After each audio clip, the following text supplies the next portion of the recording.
Well, before getting into the particulars of Wittgenstein's lecture on ethics, I thought I'd try to give some more perspective on what I believe is going on here in the last part of the course, in a kind of a cute way, or an attempt to be cute. I called the last part of the course After Moral Philosophy. And here's an alternate name, why you can't do moral philosophy anymore.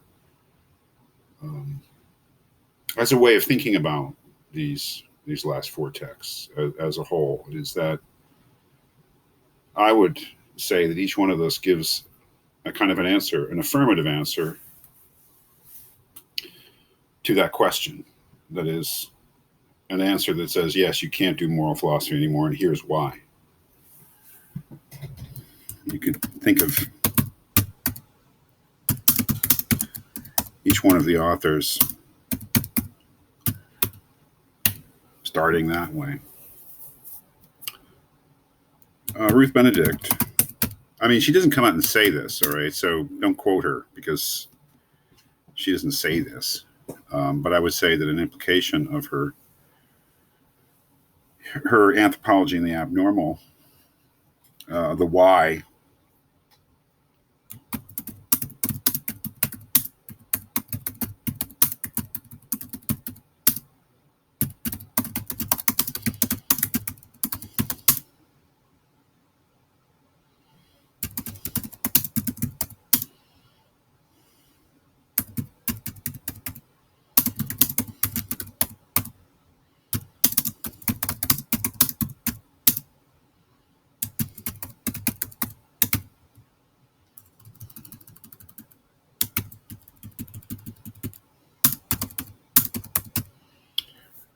you can only describe different moralities, and it's important that that be in the plural. That different peoples, meaning different communities, different peoples at different times. And by a people, the Romans were a people, the Americans, the Egyptians, the ancient Egyptians were a people. I mean, different peoples have evolved and adopted. There is no morality per se, meaning there's no universal morality. There is no one size fits all, even on a foundational level, I would say, for determining, what's right and wrong. There's what's right. There is no right and wrong in the abstract. There's no right and wrong per se. There's right and wrong to particular people at different times. And the time thing is important too, because it's obvious that if there are moralities that people have adopted, that they change over history. And this would, of course, make Benedict, if I am right in my interpretation of her, she's a cultural relativist. That is, right and wrong.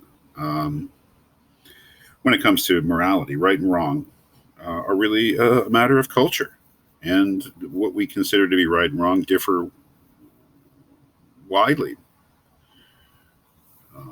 from place to place, from culture to culture, and from historical period to historical period. I'm not saying that that's an obviously true thesis, but it's definitely one to be taken seriously. And just for kind of the sake of discussion, if you are not a relativist, you might be an objectivist. That is, a moral objectivist is someone who more or less believes that the fundamentals, at least, of morality are as universal and as non-subjective as, let's say, the findings of natural science, something like that, where there's just a moral truth. You're committed, if you're a moral objectivist, you're committed to the idea that there is fundamental moral truth, which is transcultural, transhistorical, something, for instance, that Kant certainly believed. So, I mean, I'm just sort of recapping Benedict there. But you can, looking at Wittgenstein,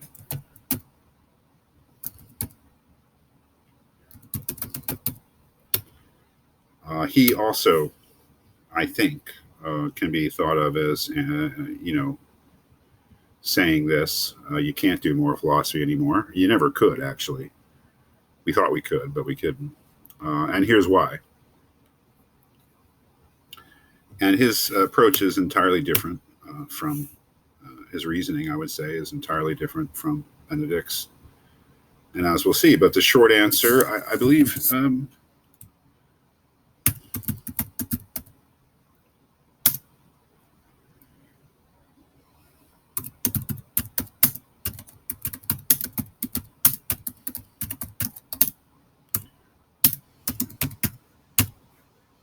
language can't do that. I mean, language is capable of a lot of things. But at a certain point, it becomes nonsense if it tries to do things that it's not capable of.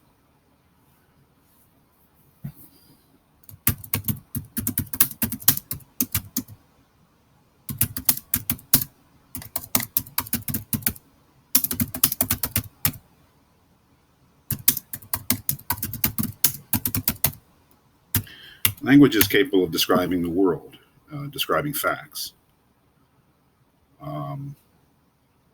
And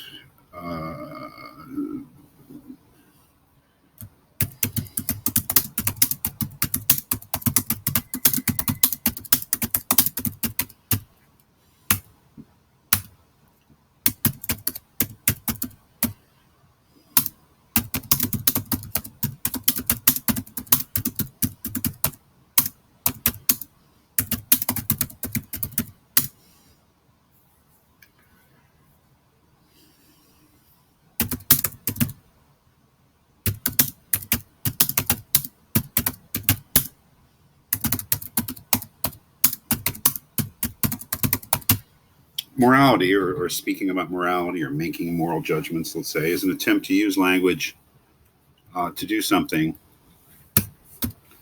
it can't do. That is, do something beyond merely describing facts. So moral discourse is nonsense. And maybe